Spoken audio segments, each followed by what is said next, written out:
We're going to continue on with chapter 6 and part 6. And we will take them from where we left off. This is an interesting one. Pets, Ghosts, and Yellow Ray. And this is a channeling by Quo, channeled through L&L Research on February the 18th, 1996. Quo states, for the second entity to express the beginning grasp of Yellow Ray is to become enough individualized that the entity can give and receive that quality known as love. A primary example of such would be the pets which many within this culture enjoy, each pet becoming more individualized with the loving care of the third density entity. Indeed, Ra states and Quo states, and I've been shown, that family pets are prime candidates for entities that potentially could graduate into the beginning stages of third density. Okay, which is very early human beings, like very red ray human beings. Okay, so interesting, yeah. And it makes sense as well because, of course, the pets are getting human love from you and human relations, as well as bad habits. Okay, so to continue, many of us have pets. It is one of the lesser known functions of our journey through Yellow Ray life that we can invest our pets. The Confederation information suggests that as we invest our animals by our love and affection for them, their spirit complexes become awakened. Eventually they're ready, upon their deaths, to reincarnate not as animals, but as 3D babies. We can also see in our pets the downside to such an investment. As our pets become subject to the emotional complexities of third density, pets can get jealous and angry. They can develop neurosis, just like humans. Yeah, and don't forget, pets can develop depression, anxiety, anger issues, eating disorders. I mean, family pets are not far off early humans, and even humans who are just having a bad bloody year, To continue, the Confederation suggests that not only animals, but also ancient trees and places or areas perceived as special or sacred can become alive and aware by having so much love poured out to them. Another aspect of Yellow Ray life that is seldom explained well is the phenomenon of ghosts. Ghosts are an artifact of the death process. It is rare that this happens, but it can happen, that a person whose will is intensely concentrated on the life experience is not able to leave the Yellow Ray body completely and move into the graduation process. The soul itself goes on, but the personality shell of the outer... let me just read this again, because this is... So, it's rare that this happens, but it can happen that a person whose will is intensely concentrated on the life experience is not able to leave the Yellow Ray body completely and move on to the graduation process. So the soul itself goes on, but the personality shell, one of our bodies in Yellow Ray life, is caught within this density. I'm guessing that's the mental body. No, it would be the emotional body, wouldn't it? It can happen because of sudden death. More often, it happens because the person is completely fixated upon an aspect of his or her life and cannot let it go. Such personality shells can be rescued by someone who is not afraid of talking to them. I once moved into a new apartment. The first night I spent there, I started to fall asleep, and suddenly there was an apparition of my bed floating in the air. It looked to be an older woman. She was distressed and hysterical. I became determined to find out what her story was. I discovered that this lady had lived in my apartment until her death. Neighbours said that she had a son. He was mischievous, and as he got older, he had become involved in petty crimes, such as joyriding and shoplifting. At the time of her death, she was obsessively worried about him. The neighbours reported that he had served time for these crimes in a juvenile detention, but was now rehabilitated and doing well. I waited that night until I was in that state between awake and sleep, knowing that this is when ghosts like to make themselves known. When she appeared, I talked with her, telling her all the news I had learned and assuring her that her son was fine. I believed it worked, as I never saw her again, and I lived in that apartment for the next 12 years. To sum up, red, orange, and yellow rays are the tripod of support for our work as uppercase players. Now we know the way to keep these three centers supporting us well. Clear them, and clear them again. Yeah, and I promise you, just when you think that you've cleared everything in the lower chakras, I guarantee you something will come to you that you haven't cleared.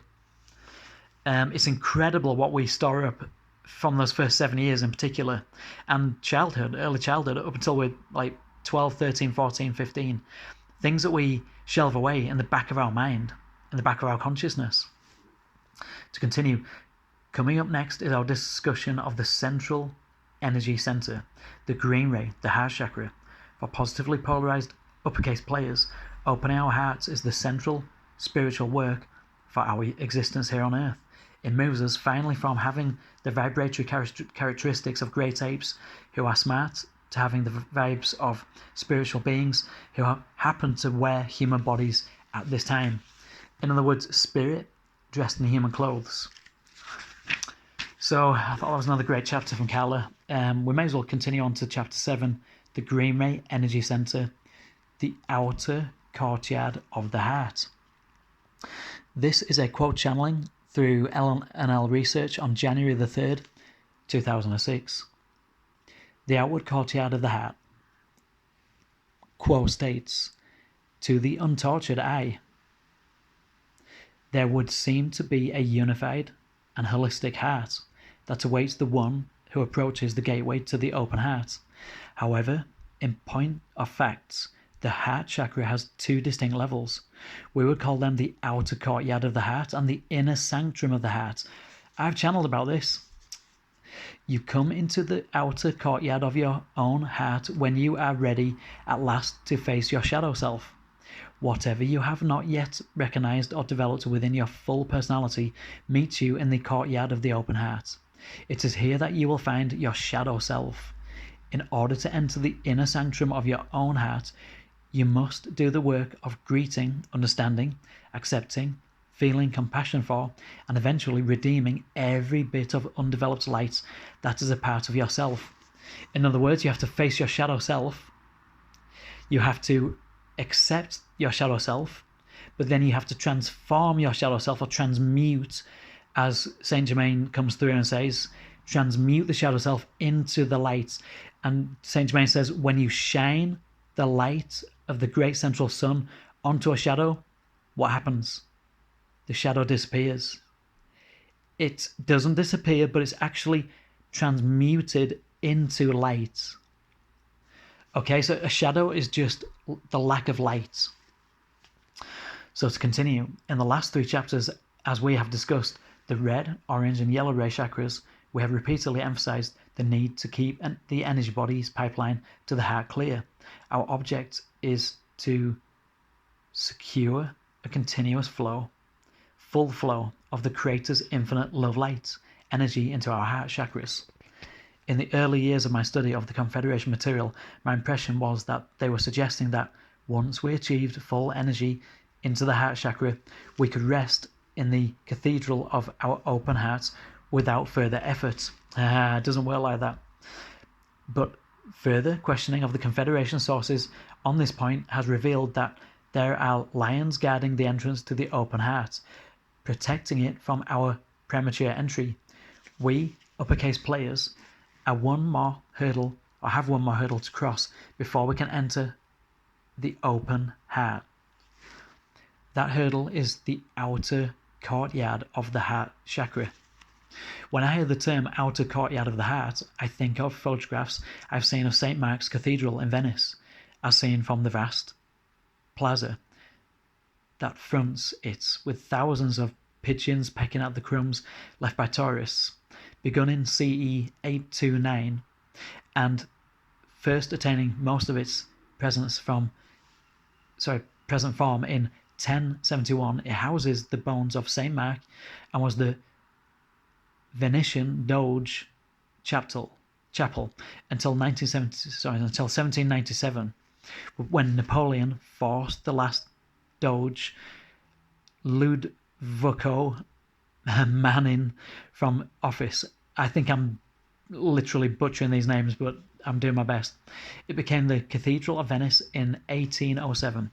This towering Byzantine-style cathedral, with its domes, and its bell tower stretches across the entire far background of the photographs in panoramic splendor, but it still looks small in the photographs because the plaza leading up to it is so immense. It looks like a very long walk across that plaza to get to the entrance of the building itself. When we set out to enter our own hearts, we have the same kind of long hike before us. Yes, we uppercase players now know that we need to keep the lower energy centers clear. As issues come up of red ray survival and sexuality, orange ray personal relationships, and yellow ray formalized relationships, we know that even if we cannot solve these issues right now, we as uppercase players can still choose not to worry about or contract around the problems we see in our lives. This keeps the energy flowing through the energy body. As we approach our heart chakras, we find that we as uppercase players also need to work on greeting, understanding, accepting, feeling compassion for, and eventually redeeming all that we know of our seeming imperfections. We need to forgive ourselves for being ourselves. We need to come to like ourselves. And I'm going to add to that, and that leads to love for self. And some people say you should never, well, that's big-headed, you should never love yourself. No, that's not what I'm talking about. I'm not talking about ego love. I'm talking about the divine love that the divine source feels for you, feels for us. We need to have that same level of unconditional love for ourselves in fourth and fifth densities of consciousness. To continue, it is interesting to note that the self to service polarizing player ignores the heart chakra completely. He does not have to know himself or like himself. He is interested only in achieving power over others. The heart chakra is useless to him. However, the successfully polarizing negative entity knows well that he wants positive polarity is about knowing and loving the self and other selves. Negative polarity is about manipulating of the self and those about the self to achieve those ends which he deems useful. Getting to know me. This is a quo channeling through L&L research on May the 12th in the year 2000. Difficult emotions can be seen as messages expressing to the heart. The need for working with these emotions in such a way as to be able to balance and clarify those feelings. For there is a deeper truth within each emotion. The key to working on emotions is to realize that the seat of emotion, shall we say, is the green ray energy center or the heart chakra. If one attempts to work with blocked and negative emotions from the energy center in which they originate without moving into the heart chakra, there is little chance or opportunity for self-forgiveness. Therefore, while it is very important to assess and evaluate each negative emotion as probably stemming from certain energy centers, it is well to work with these emotions with the model of keeping the energy in flow, moving again and again into the heart chakra and resting in that primary emotion which is called faith. Have you heard of the Oscar Hammerstein song from the film The King and I, Getting to Know You? The lyrics in part go like this: getting to know you, getting to know all about you, getting to like you, getting to hope you to like me. Haven't you noticed suddenly I'm bright and breezy because of all the beauty and beautiful new things I'm learning about you day to day? As we uppercase players walk across that great outer courtyard to enter the sacred space of our open hearts, we will find along our way negative emotions and buried longings thicker than the pigeons on the plaza in front of St. Mark's. The Confederation does not encourage us to work on these dark emotions and unquenchable yearnings from the level of our lower three chakras.